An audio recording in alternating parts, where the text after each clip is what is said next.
Insurance में कितना, तो मैं यही बताऊंगा कि देखिए हर इंसान को हमारे मानना है कि इंश्योरेंस तो जरूर लेना चाहिए अपने लिए, क्योंकि आप सब अर्निंग है, आपका अर्निंग पोटेंशियल बहुत साल तक अभी भी रहेगा, तो आपको एक लाइफ इंश्योरेंस तो जरूर लेना चाहिए।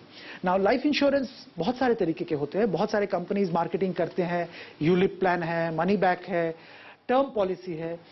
हमारा राय तो यही होगा कि आप टर्म पॉलिसी लीजिए, क्योंकि टर्म पॉलिसी का कॉस्ट बहुत कम होता है।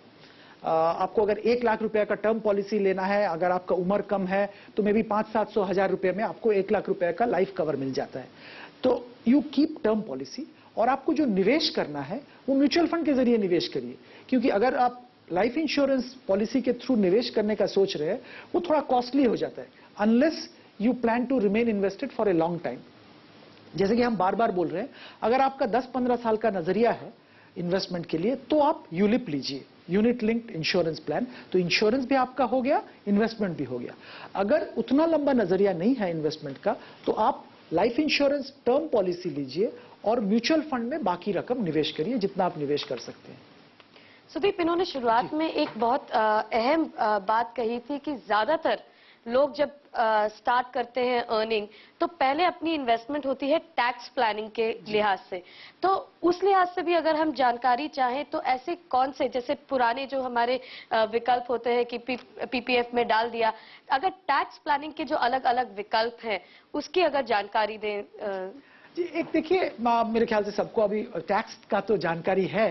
1 लाख रुपया तक अगर आप डिफरेंट एवेन्यूज जो सरकार ने हमारे लिए निर्धारित करके दिए हैं, उसमें अगर निवेश करें, आपको उतना छूट मिलता है। 1 लाख रुपया तक हर साल आपके इनकम से आप निवेश कर सकते हैं। प्रोविडेंट फंड, पीपीएफ, और भी तरह तरह के हैं, इंश्योरेंस, ये सब में अगर आप निवेश करें तो आपको इसमें से किसी में भी आप निवेश कर सकते हैं, तो आपको 1 लाख रुपया तक आप निवेश कर सकते हैं। पर इसमें एक बहुत इंपॉर्टेंट और एक चीज है, ये सबको हमको ध्यान में रखना चाहिए कि देखिए, एक ऐसा चीज है जिसमें आप जितना भी निवेश करें आपको टैक्स बेनिफिट मिल सकता है, वो है शेयर मार्केट। कि आज के दिन में लॉन्ग टर्म कैपिटल गेन में कोई टैक्स नहीं है। तो अगर आपने 5 लाख भी लगाया, 50 लाख भी लगाया, अगर आप 1 साल के बाद वो शेयर बेच रहे हैं, तो जितना भी आपका गेन है कोई टैक्स नहीं है, और इसमें कोई लिमिट नहीं है, जितना भी है आपके पास पैसा आप निवेश कर सकते हैं। तो सोच समझ के अगर आप कैपिटल मार्केट में इन्वेस्ट करेंगे, शेयर में निवेश करेंगे, तो कोई टैक्स नहीं लगता 1 साल के बाद अगर आप विथड्रॉ कर रहे हैं वो पैसा। तो एक बहुत ही इंटरेस्टिंग है, हर समय हमको ये याद नहीं रहता, हम लोग सोचते रहते हैं किसमें निवेश करें, पर अगर अच्छा इक्विटी में हम निवेश करें 1 साल के बाद कोई टैक्स नहीं है, कोई अमाउंट पे भी रिस्ट्रिक्शन नहीं है, तो वहां पे वो 1 लाख भी लागू नहीं होता।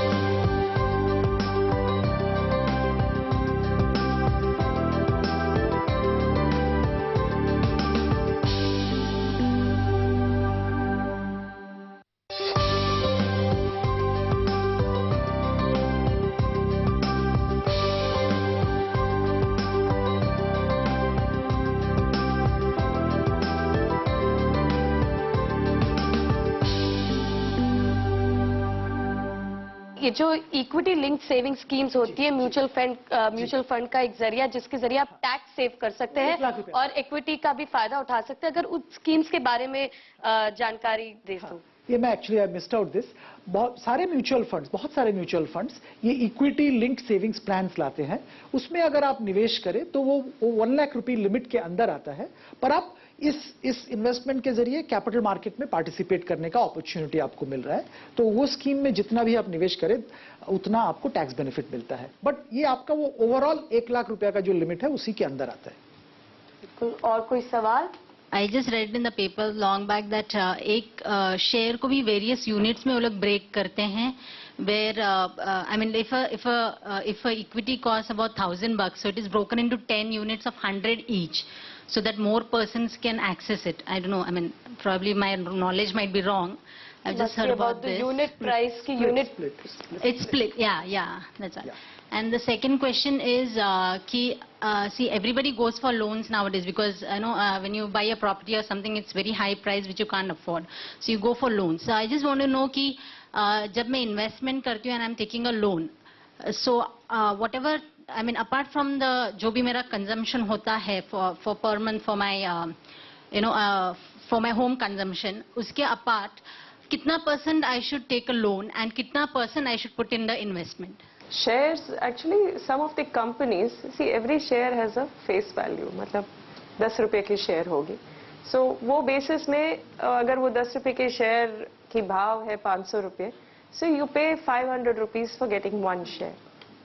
What happens is now many of the companies have split those shares, so they've made it smaller denomination. So the same share, if it becomes a 1 rupee share in a manner of speaking, so then very roughly if you look at it, even at 50 rupees you can actually buy a share of the company. That is what it really means.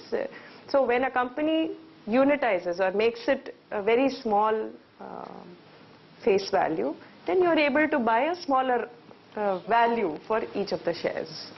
If you have a loan, I'm assuming all of us are retail investors, we are all middle class people sitting here. I don't think as a culture, if you have a borrowing, you should also try and invest. I think our priority should be in repaying the borrowings. I don't think we should borrow and invest. You know, overall, let's say we all are individual entities. We should not have borrowings and investments together. It is always better to first repay loans and then invest. Sudeep, I think her question also is कि अगर आप आपके पास borrowings होती हैं, जैसे अगर आपको घर खरीदना, होम लोन लिया हुआ है या ऑटो लोन लिया हुआ है, तो कितना पोर्शन जब आप डिवाइड करते हैं, कितना पोर्शन आप अपने बोरोइंग्स के लिए रखें और कितना इन्वेस्टमेंट्स के लिए? That's the point I'm trying to also address. That when you have a borrowing, your focus has to be on repaying the borrowing as fast as you can. I will never recommend somebody to borrow and invest. बहुत बहुत धन्यवाद आप दोनों का आने के लिए और जानकारी देने के लिए, और उम्मीद करती हूँ कि आप लोगों को भी कुछ जानकारी मिलेगी और निवेश से जुड़ी आप अपना पहला कदम थोड़ा समझदारी भरा उठाएंगे. आज के लिए बस इतना ही. देखते रहिए CNBC आवाज. नमस्कार.